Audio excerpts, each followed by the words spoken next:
And now, O great and awesome God, you who keep your promises of love and kindness, do not let all the hardships we have gone through become as nothing to you.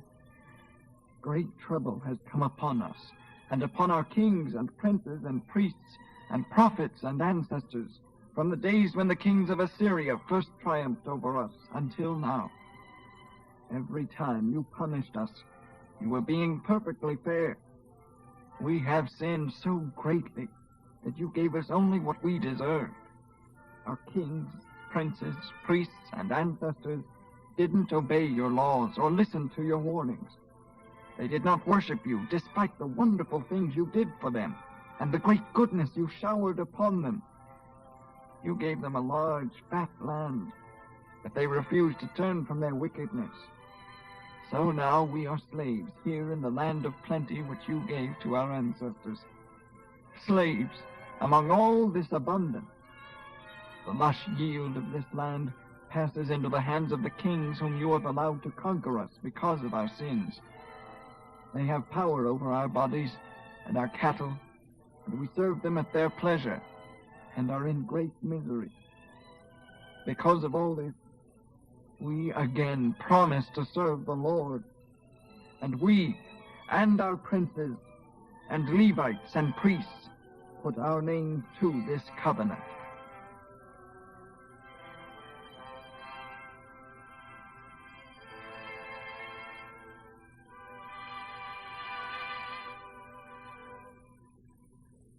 Chapter 10. I, Nehemiah, the governor, signed the covenant. The others who signed it were Zedekiah, Seraiah, Azariah, Jeremiah, Pashur, Amariah, Malchijah, Hattush, Shebaniah, Malach, Harim, Meremoth, Obadiah, Daniel, Genethan, Baruch, Meshullam, Abijah, Benjamin, Maaziah, Bilgai, Shemaiah. All those listed above were priests. These were the Levites who signed. Jeshua, son of Azaniah, Benui, son of Henadad, Kadmiel, Shebaniah, Hodiah, Kelita, Pelaiah, Hanan, Micah, Rehob, Hashabiah, Zakur, Sherebiah, Shebaniah, Hodiah, Bani, Benunu.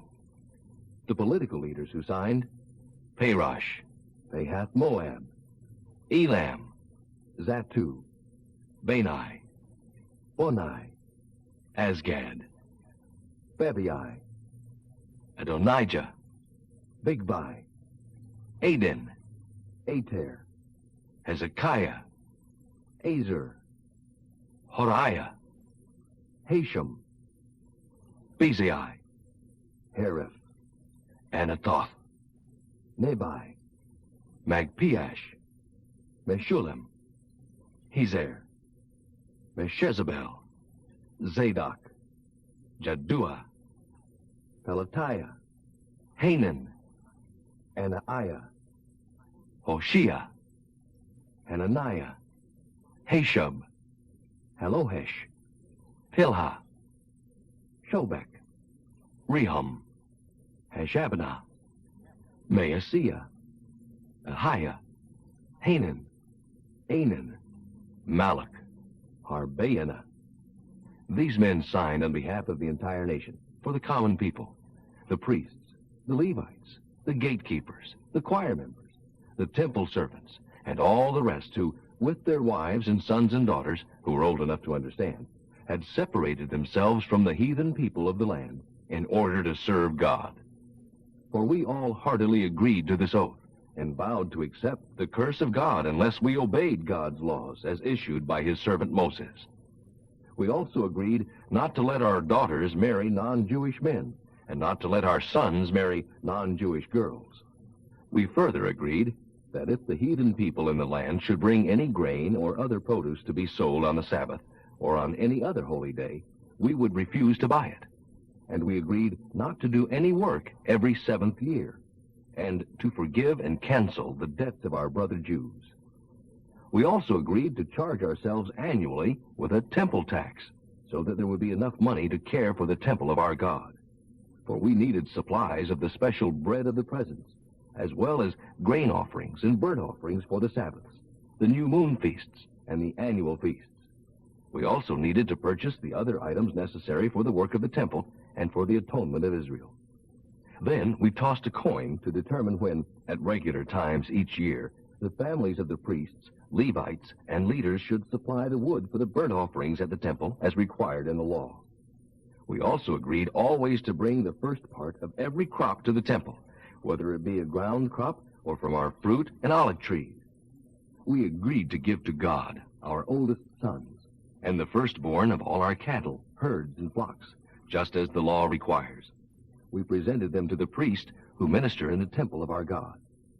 They stored the produce in the temple of our God, the best of our grain crops and other contributions, the first of our fruit, and the first of the new wine and olive oil. And we promised to bring to the Levites 1/10 of everything our land produced, for the Levites were responsible to collect the tithes in all our rural towns. A priest, a descendant of Aaron, would be with the Levites as they received these tithes, and 1/10 of all that was collected as tithes was delivered to the temple and placed in the storage areas. The people and the Levites were required by law to bring these offerings of grain, new wine, and olive oil to the temple and place them in the sacred containers for use by the ministering priests, the gatekeepers, and the choir singers. So we agreed together not to neglect the temple of our God. Chapter 11. The Israeli officials were living in Jerusalem, the holy city, at this time. But now 1/10 of the people from the other cities and towns of Judah and Benjamin were selected by lot to live there too. Some who moved to Jerusalem at this time were volunteers, and they were highly honored. Following is a list of the names of the provincial officials who came to Jerusalem, though most of the leaders, the priests, the Levites, the temple assistants, and the descendants of Solomon's servants continued to live in their own homes in the various cities of Judah. Leaders from the tribe of Judah: Athaiah, son of Uzziah, son of Zechariah, son of Amariah, son of Shephatiah, son of Mahalalel, a descendant of Perez; Messiah, son of Baruch, son of Koholzah, son of Hazaiah, son of Adaiah, son of Joiarib, son of Zechariah, son of the Shilonite. These were the 468 stalwart descendants of Perez, who lived in Jerusalem. Leaders from the tribe of Benjamin: Sallu, son of Meshullam, son of Joed, son of Pedaiah, son of Kolaiah, son of Maaseiah, son of Ithiel, son of Jeshiah. The 968 descendants of Gabbai and Salai, their chief was Joel, son of Zechri, who was assisted by Judah, son of Hashanuah. Leaders from among the priests: Jedaiah, son of Joiarib, Jachin; Seraiah, son of Hilkiah, son of Meshullam, son of Zadok, son of Merioth, son of Ahitub, the chief priest. In all, there were 822 priests doing the work at the temple under the leadership of these men. And there were 242 priests under the leadership of Adadiah, son of Jeroham, son of Pelaiah, son of Amzai, son of Zechariah, son of Pashur, son of Malchijah. There were also 128 stalwart men under the leadership of Amashai, son of Azarel, son of Azai, son of Meshillemoth, son of Immer, who was assisted by Zabdiel, son of Haggedolim. Levite leaders: Shemaiah, son of Hashub, son of Azrikam, son of Hashabiah, son of Bunai; Shabbethai and Jozabad, who were in charge of the work outside the temple; Mattaniah, son of Micah, son of Zabdi, son of Asaph, who was the one who began the Thanksgiving services with prayer; Bakbukiah and Abda, son of Shammua, son of Galal, son of Jeduthun, were his assistants. In all, there were 284 Levites in Jerusalem. There were also 172 gatekeepers, led by Akub, Talman, and others of their clan. The other priests, Levites, and people lived wherever their family inheritance was located. However, the temple workers, whose leaders were Ziha, Gishpa, all lived in Ophel. The supervisor of the Levites in Jerusalem and of those serving at the temple of Uzai, son of Bani, son of Hashabiah, son of Mattaniah, son of Micah, a descendant of Asaph, whose clan became the tabernacle singers. He was appointed by King David, who also set the pay scale of the singers. Pethahiah, son of Meshezabel, a descendant of Zerah, a son of Judah, assisted in all matters of public administration. Some of the towns where the people of Judah lived were Kiriath Arba, Dibon, Jekebzeel, and their surrounding villages, Jeshua, Moladah, Beth Pelet, Hazar Shual, Beersheba and its surrounding villages, Ziklag, Mechonah and its villages, in Rimmon, Zorah, Jarmuth, Zanoah, Adullam and their surrounding villages, Lachish and its nearby fields, Azekah and its towns. So the people spread from Beersheba to the valley of Hinnom. The people of the tribe of Benjamin lived at Geba, Michmash, Aijah, Bethel and its surrounding villages, Anathoth, Nob, Ananiah, Hazar, Ramah, Gittaim, Hadid, Zeboim, Nebalat, Lod, Ono, the valley of the craftsmen. Some of the Levites who lived in Judah were sent to live with the tribe of Benjamin. Chapter 12. Here is a list of the priests who accompanied Zerubbabel, son of Shealtiel, and Jeshua: Seraiah, Jeremiah, Ezra, Amariah, Malach, Hattush, Shechaniah, Rehum, Meremoth, Iddo, Ginnethoi, Abijah, Mijamin, Mahadiah, Bilgah, Shemaiah, Joiarib, Jediah, Salu, Amok, Hilkiah, Jedaiah. The Levites who went with them were Jeshua, Binnui, Kadmiel, Sherebiah, Judah, Mattaniah, who was the one in charge of the Thanksgiving service. Bakbukiah and Unno, their fellow clansmen, helped them during the service. Jeshua was the father of Joachim. Joachim was the father of Eliashib. Eliashib was the father of Joiada. Joiada was the father of Jonathan. Jonathan was the father of Jaddua.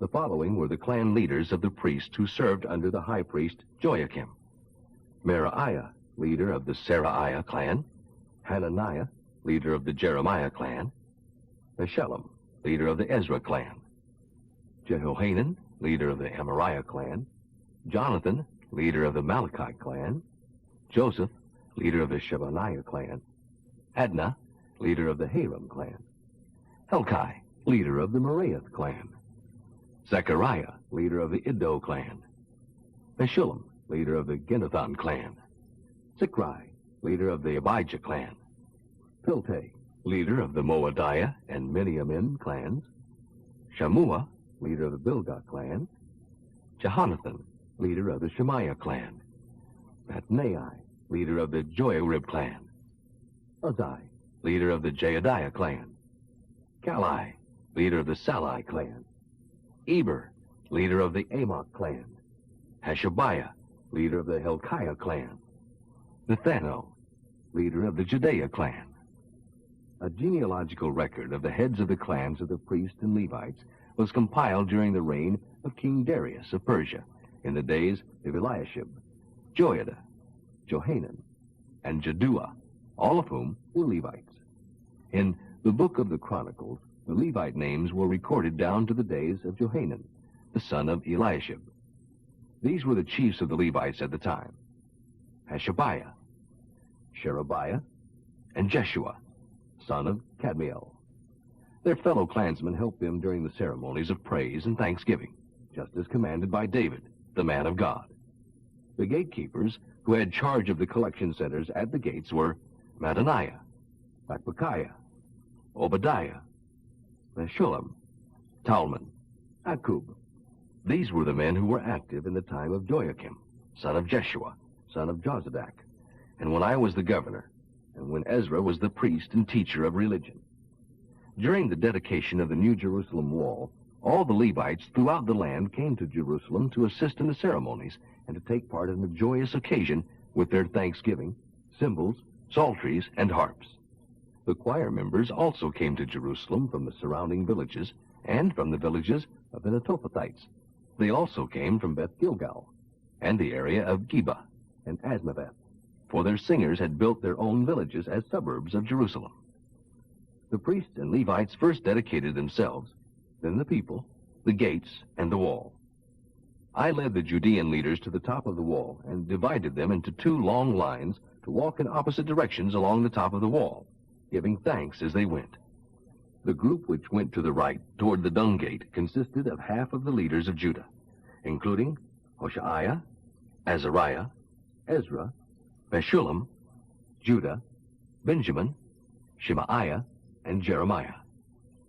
The priests who played the trumpets were Zechariah, son of Jonathan, son of Shemaiah, son of Mattaniah, son of Micaiah, son of Zaccur, son of Asaph.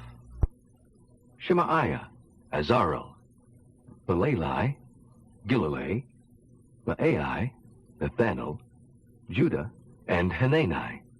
They used the original musical instruments of King David. Ezra, the priest, led this procession. When they arrived at the fountain gate, they went straight ahead and climbed the stairs which go up beside the castle to the old city of David. Then they went to the water gate on the east. The other group, of which I was a member, went around the other way to meet them. We walked from the Tower of Furnaces to the broad wall, then from the Ephraim gate to the old gate, past the fish gate and the Tower of Hananel, and went on to the gate of the Tower of 100. Then we continued on to the sheep gate and stopped at the prison gate. Both choirs then proceeded to the temple. Those with me were joined by the trumpet-playing priests, Eliakim, Maaseiah, Miniamim, Micaiah, Elioenai, Zechariah, and Hananiah, and by the singers, Maaseiah, Shemaiah, Eleazar, Uzai, Jehohanan, Malchijah, Elam, and Ezer. They sang loudly and clearly under the direction of Jezrahiah, the choir master. Many sacrifices were offered on that joyous day, for God had given us cause for great joy. The women and children rejoiced too, and the joy of the people of Jerusalem was heard far away. On that day, men were appointed to be in charge of the treasuries, the wave offerings, the tithes, the first of the harvest offerings, and to collect these from the farms as decreed by the laws of Moses. These offerings were assigned to the priests and Levites, for the people of Judah appreciated the priests and Levites and their ministry. They also appreciated the work of the singers and gatekeepers, who assisted them in worshiping God and performing the purification ceremonies as required by the laws of David and his son Solomon. It was in the days of David and Asaph that the custom began of having choir directors to lead the choirs in hymns of praise and thanks to God. So now, in the days of Zerubbabel and Nehemiah, the people brought a daily supply of food for the members of the choir, the gatekeepers, and the Levites. The Levites, in turn, gave a portion of what they received to the priests. Chapter 13. On that same day, as the laws of Moses were being read, the people found a statement which said that the Ammonites and Moabites should never be permitted to worship at the temple, for they had not been friendly to the people of Israel. Instead, they had hired Balaam to curse them, although God turned the curse into a blessing. When this rule was read, all the foreigners were immediately expelled from the assembly. Before this had happened, Eliashib, the priest, who had been appointed as custodian of the temple storerooms, and who was also a good friend of Tobiah, had converted a storage room into a beautiful guest room for Tobiah. The room had previously been used for storing the grain offerings, frankincense, bowls, and tithes of grain, new wine, and olive oil. Moses had decreed that these offerings belonged to the Levites, the members of the choir, and the gatekeepers. The wave offerings were for the priests. I was not in Jerusalem at the time, for I had returned to Babylon in the 32nd year of the reign of King Artaxerxes, though I later received his permission to go back again to Jerusalem. When I arrived back in Jerusalem and learned of this evil deed of Eliashib, that he had prepared a guest room in the temple for Tobiah, I was very upset and threw out all of his belongings from the room. Then I demanded that the room be thoroughly cleaned, and I brought back the temple bowls, the grain offerings, and frankincense. I also learned that the Levites had not been given what was due them, so they and the choir singers who were supposed to conduct the worship services had returned to their farms. I immediately confronted the leaders and demanded, "Why has the temple been forsaken?" Then I called all the Levites back again and restored them to their proper duties. And once more, all the people of Judah began bringing their tithes of grain, new wine, and olive oil to the temple treasury. I put Shelemiah, the priest, Zadok, the scribe, and Pedaiah, the Levite, in charge of the administration of the storehouses. And I appointed Hanan, son of Zaccur, son of Mattaniah, as their assistant. These men had an excellent reputation, and their job was to make an honest distribution to their fellow Levites. Oh my God, remember this good deed, and do not forget all that I have done for the temple. One day I was on a farm and saw some men treading wine presses on the Sabbath, hauling in sheaves, and loading their donkeys with wine, grapes, figs, and all sorts of produce, which they took that day into Jerusalem. So I opposed them publicly. They were also some men from Tyre, bringing in fish and all sorts of wares and selling them on the Sabbath to the people of Jerusalem. Then I asked the leaders of Judah, "Why are you profaning the Sabbath? Wasn't it enough that your fathers did this sort of thing and brought the present evil days upon us and upon our city? And now you are bringing more wrath upon the people of Israel by permitting the Sabbath to be desecrated in this way." So from then on, I commanded that the gates of the city be shut as darkness fell on Friday evenings and not be opened until the Sabbath had ended. And I sent some of my servants to guard the gates so that no merchandise could be brought in on the Sabbath day. The merchants and tradesmen camped outside Jerusalem once or twice, but I spoke sharply to them and said, "What are you doing out here camping around the wall? If you do this again, I will arrest you." And that was the last time they came on the Sabbath. Then I commanded the Levites to purify themselves and to guard the gates in order to preserve the sanctity of the Sabbath. Remember this good deed, O my God. Have compassion upon me in accordance with your great goodness. About the same time, I realized that some of the Jews had married women from Ashdod, Ammon, and Moab, and that many of their children spoke in the language of Ashdod and couldn't speak the language of Judah at all. So I argued with these parents and cursed them and punched a few of them and knocked them around and pulled out their hair. And they vowed before God that they would not let their children intermarry with non-Jews. Wasn't this exactly King Solomon's problem, I demanded? There was no king who could compare with him, and God loved him and made him the king over all Israel. But even so, he was led into idolatry by foreign women. Do you think that we will let you get away with this sinful deed? One of the sons of Jehoiada, the son of Eliashib, the high priest, was a son-in-law of Sanballat, the Horonite. So I chased him out of the temple. Remember them, O my God, for they have defiled the priesthood and the promises and vows of the priests and Levites. So I purged out the foreigners and assigned a task to the priests and Levites, making certain that each knew his work.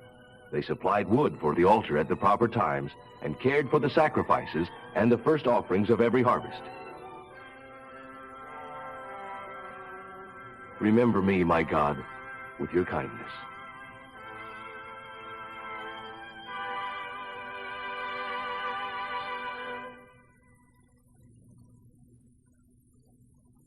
Esther, chapter 1.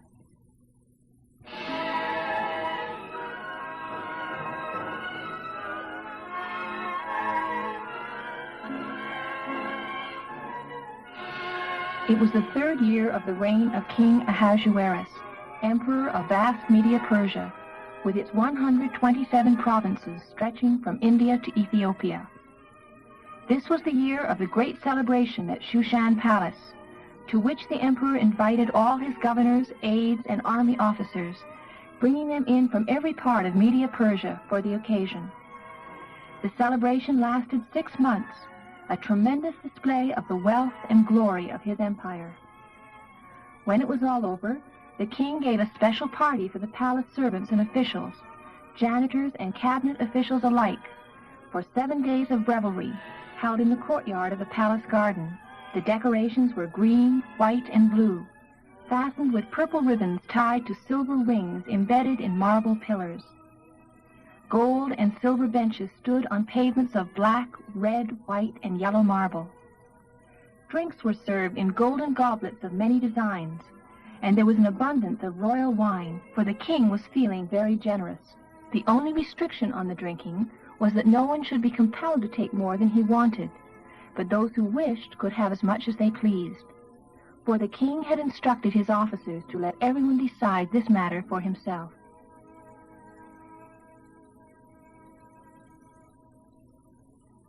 Queen Vashti gave a party for the women of the palace at the same time.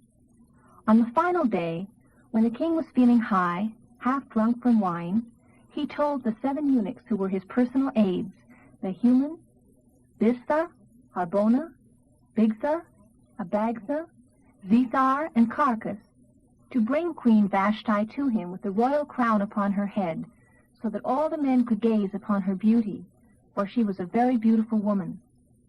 But when they conveyed the emperor's order to Queen Vashti, she refused to come. The king was furious, but first consulted his lawyers, for he did nothing without their advice. They were men of wisdom, who knew the temper of the times as well as Persian law and justice, and the king trusted their judgment.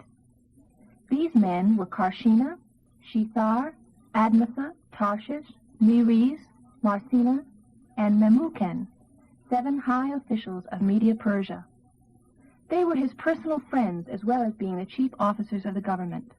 He asked them, "What shall we do about this situation? What penalty does the law provide for a queen who refuses to obey the king's orders, properly sent through his aides?" Memucan answered for the others. Queen Vashti has wronged not only the king, but every official and citizen of your empire. For women everywhere will begin to disobey their husbands when they learn what Queen Vashti has done. And before this day is out, the wife of every one of us officials throughout your empire will hear what the queen did and will start talking to us husbands the same way. And there will be contempt and anger throughout your realm. We suggest that, subject to your agreement, you issue a royal edict, a law of the Medes and Persians that can never be changed, that Queen Vashti be forever banished from your presence, and that you choose another queen more worthy than she. When this decree is published throughout your great kingdom, husbands everywhere, whatever their rank, will be respected by their wives. The king and all his aides thought this made good sense. So he followed Memucan's counsel and sent letters to all of his provinces in all the local languages, stressing that every man should rule his home and should assert his authority. Chapter 2. But after King Ahasuerus' anger had cooled, he began brooding over the loss of Vashti, realizing that he would never see her again. So his aides suggested, Let us go and find the most beautiful girls in the empire and bring them to the king for his pleasure. We will appoint agents in each province to select young lovelies for the royal harem. Higai, the eunuch in charge, will see that they are given beauty treatments, and after that, the girl who pleases you most shall be the queen instead of Vashti. This suggestion naturally pleased the king very much, and he put the plan into immediate effect. Now there was a certain Jew at the palace named Mordecai, son of Jair, son of Shimei, son of Kish, a Benjaminite. He had been captured when Jerusalem was destroyed by King Nebuchadnezzar, and had been exiled to Babylon along with King Jeconiah of Judah and many others. This man had a beautiful and lovely young cousin, Hadassah, also called Esther, whose father and mother were dead, and whom he had adopted into his family and raised as his own daughter. So now, as a result of the king's decree, Esther was brought to the king's harem at Shushan Palace, along with many other young girls. Hegai, who was responsible for the harem, was very much impressed with her, and did his best to make her happy. He ordered a special menu for her, favored her for the beauty treatments, gave her 7 girls from the palace as her maids, and gave her the most luxurious apartment in the harem. Esther hadn't told anyone that she was a Jewess, for Mordecai had said not to. He came daily to the court of the harem to ask about Esther, and to find out what was happening to her. The instructions concerning these girls were that before being taken to the king's bed, each would be given 6 months of beauty treatments with oil of myrrh, followed by 6 months with special perfumes and ointments. Then, as each girl's turn came for spending the night with King Ahasuerus, she was given her choice of clothing or jewelry she wished to enhance her beauty. She was taken to the king's apartment in the evening, and the next morning returned to the second harem, where the king's wives lived.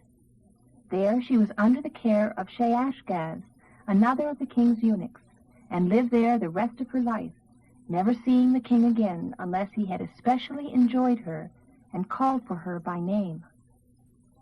When it was Esther's turn to go to the king, she accepted the advice of Haggai, the eunuch in charge of the harem, dressing according to his instructions. And all the other girls exclaimed with delight when they saw her. So Esther was taken to the palace of the king in January of the 7th year of his reign. Well, the king loved Esther more than any of the other girls. He was so delighted with her that he set the royal crown on her head and declared her queen instead of Vashti. To celebrate the occasion, he threw another big party for all his officials and servants, giving generous gifts to everyone and making grants to the provinces in the form of remission of taxes. Later, the king demanded a second bevy of beautiful girls. By that time, Mordecai had become a government official. Esther still hadn't told anyone she was a Jewess, for she was still following Mordecai's orders, just as she had in his home. One day, as Mordecai was on duty at the palace, 2 of the king's eunuchs, Bigthan and Teresh, who were guards at the palace gate, became angry at the king and plotted to assassinate him. Mordecai heard about it and passed on the information to Queen Esther, who told the king, crediting Mordecai with the information. An investigation was made, the 2 men found guilty and impaled alive. This was all duly recorded in the book of the history of King Ahasuerus' reign. Chapter 3. Soon afterwards, King Ahasuerus appointed Haman, son of Hammedatha the Agagite, as prime minister. He was the most powerful official in the empire next to the king himself. Now all the king's officials bowed before him in deep reverence whenever he passed by, for so the king had commanded. But Mordecai refused to bow. Why are you disobeying the king's commandment? The others demanded day after day, but he still refused. Finally, they spoke to Haman about it, to see whether Mordecai could get away with it because of his being a Jew, which was the excuse he had given them.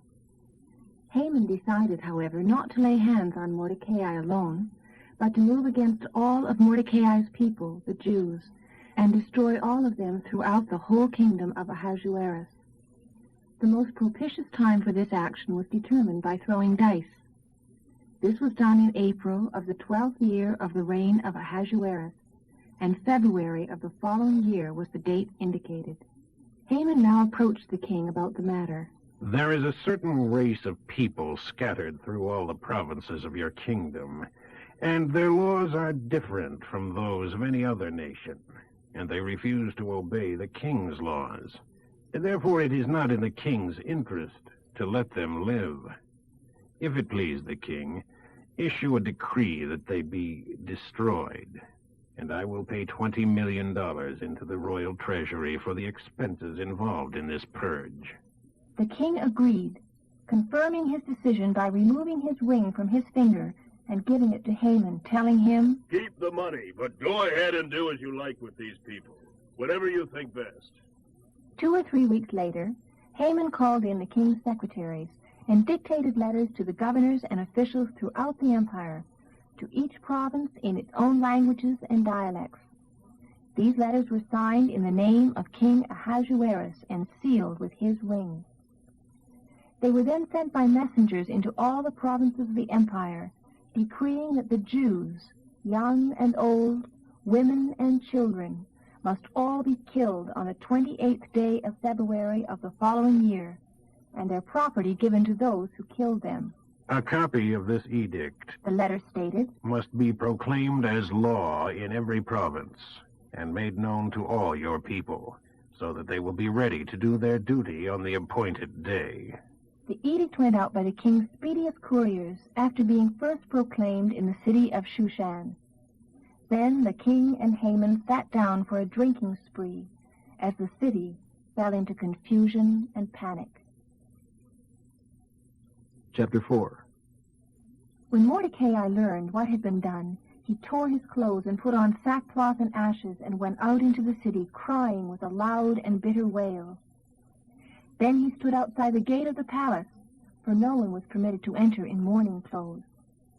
And throughout all the provinces there was great mourning among the Jews, fasting, weeping, and despair at the king's decree, and many lay in sackcloth and ashes. When Esther's maids and eunuchs came and told her about Mordecai, she was deeply distressed and sent clothing to him to replace the sackcloth, but he refused it. Then Esther sent for Hathach, one of the king's eunuchs who had been appointed as her attendant, and told him to go out to Mordecai and find out what the trouble was and why he was acting like that. So Hathach went out to the city square and found Mordecai just outside the palace gates and heard the whole story from him, and about the $20 million Haman had promised to pay into the king's treasury for the destruction of the Jews. Mordecai also gave Hathach a copy of the king's decree dooming all Jews, and told him to show it to Esther, and to tell her what was happening, and that she should go to the king to plead for her people. So Hathach returned to Esther with Mordecai's message. Esther told Hathach to go back and say to Mordecai, "All the world knows that anyone, whether man or woman, who goes into the king's inner court without his summons is doomed to die unless the king holds out his golden scepter, and the king has not called for me to come to him in more than a month." So Hathach gave Esther's message to Mordecai. This was Mordecai's reply to Esther. "Do you think you will escape there in the palace when all other Jews are killed? If you keep quiet at a time like this, God will deliver the Jews from some other source. But you and your relatives will die. What's more, who can say but that God has brought you into the palace for just such a time as this?" Then Esther said to tell Mordecai, "Go and gather together all the Jews of Shushan and fast for me. Do not eat or drink for 3 days, night or day, and I and my maids will do the same. And then, though it is strictly forbidden, I will go in to see the king. And if I perish, I perish." So Mordecai did as Esther told him to. Chapter 5. 3 days later, Esther put on her royal robes and entered the inner court, just beyond the royal hall of the palace where the king was sitting upon his royal throne. And when he saw Queen Esther standing there in the inner court, he welcomed her, holding out the golden scepter to her. So Esther approached and touched its tip. Then the king asked her, "What do you wish, Queen Esther? What is your request? I will give it to you, even if it is half the kingdom." "If it please your majesty, I want you and Haman to come to a banquet I have prepared for you today." The king turned to his aides. "Tell Haman to hurry." He said. So the king and Haman came to Esther's banquet. During the wine course, the king said to Esther, "Now tell me what you really want, and I will give it to you, even if it is half of the kingdom." "My request, my deepest wish, is that if your majesty loves me and wants to grant my request, that you come again with Haman tomorrow to the banquet I shall prepare for you, and tomorrow I will explain what this is all about." What a happy man was Haman as he left the banquet. But when he saw Mordecai there at the gate, not standing up or trembling before him, he was furious. However, he restrained himself and went on home and gathered together his friends and Zeresh his wife, and boasted to them about his wealth and his many children and promotions the king had given him, and how he had become the greatest man in the kingdom, next to the king himself. Then he delivered his final punchline. "Yes, and Esther the queen invited only me and the king himself to the banquet she prepared for us. And tomorrow we are invited again. But yet, all this is nothing when I see Mordecai the Jew just sitting there in front of the king's gate, refusing to bow to me. Well, suggested Zeresh, his wife, and all his friends, Get ready a 75-foot-high gallows, and in the morning ask the king to let you hang Mordecai on it. And when this is done, you can go on your merry way with the king to the banquet. This pleased Haman immensely, and he ordered the gallows built. Chapter 6. That night the king had trouble sleeping and decided to read a while. He ordered the historical records of his kingdom from the library, and in them he came across the item telling how Mordecai had exposed the plot of Bigthana and Teresh, two of the king's eunuchs, watchmen at the palace gates who had plotted to assassinate him. The king asked, What reward did we ever give Mordecai for this? His courtiers replied. Nothing. Who is on duty in the outer court? The king inquired. Now, as it happened, Haman had just arrived in the outer court of the palace to ask the king to hang Mordecai from the gallows he was building. So the courtiers replied to the king. Haman is out there. Bring him in. The king ordered. So Haman came in, and the king said to him, What should I do to honor a man who truly pleases me? Haman thought to himself. Whom would he want to honor more than me?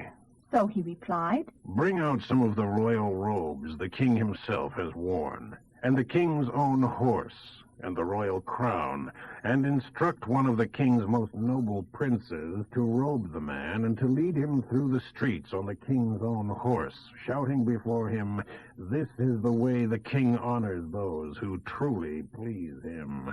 Excellent. Hurry and take these robes and my horse, and do just as you have said. To Mordecai the Jew, who works at the chancellery, follow every detail you have suggested. So Haman took the robes and put them on Mordecai, and mounted him on the king's own steed, and led him through the streets of the city, shouting, This is the way the king honors those he delights in. Afterwards Mordecai returned to his job, but Haman hurried home, utterly humiliated. When Haman told Zeresh, his wife, and all his friends what had happened, they said, If Mordecai is a Jew, you will never succeed in your plans against him. To continue to oppose him will be fatal. While they were still discussing it with him, the king's messengers arrived to conduct Haman quickly to the banquet Esther had prepared. Chapter 7. So the king and Haman came to Esther's banquet. Again, during the wine course, the king asked her, What is your petition, Queen Esther? What do you wish? Whatever it is, I will give it to you, even if it is half of my kingdom. And at last, Queen Esther replied, If I have won your favor, O king, and if it please your majesty, save my life and the lives of my people. For I and my people have been sold to those who will destroy us. We are doomed to destruction and slaughter. If we were only to be sold as slaves, perhaps I could remain quiet, though even then there will be incalculable damage to the king that no amount of money could begin to cover. What are you talking about? Who would dare touch you? This wicked Haman is our enemy. Then Haman grew pale with fright before the king and queen. The king jumped to his feet and went out into the palace garden as Haman stood up to plead for his life to Queen Esther, for he knew that he was doomed. In despair, he fell upon the couch where Queen Esther was reclining, just as the king returned from the palace garden. Will he even rape the queen right here in the palace before my very eyes? The king roared. Instantly the death veil was placed over Haman's face. Then Harbona, one of the king's aides, said, Sir, Haman has just ordered a 75-foot gallows constructed to hang Mordecai, the man who saved the king from assassination. It stands in Haman's courtyard. Hang Haman on it. So they did, and the king's wrath was pacified. Chapter 8. On that same day, King Ahasuerus gave the estate of Haman, the Jews' enemy, to Queen Esther. Then Mordecai was brought before the king, For Esther had told the king that he was her cousin and foster father. The king took off his ring, which he had taken back from Haman, and gave it to Mordecai, appointing him prime minister. And Esther appointed Mordecai to be in charge of Haman's estate.